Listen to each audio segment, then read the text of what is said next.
Hello everyone, this will be a quick video to announce the winner of the giveaway that I recently put together for some vintage junk journal supplies or crafting supplies.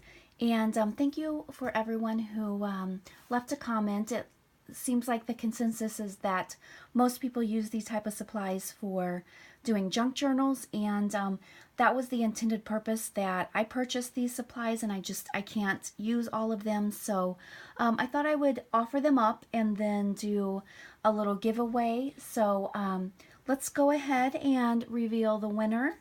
And I have the person's name right here, and it is Rachel. And Rachel, I'm not sure if I'm going to pronounce your last name correctly, but Jung.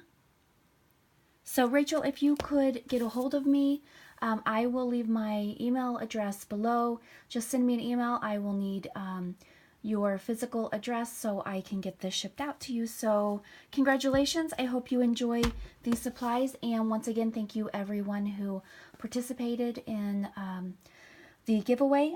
Also, to let you know, I do have 2 of the kits still available if you are interested. And since I put the kits together, I have included a few more items. So contact me if you're interested. And thank you so much.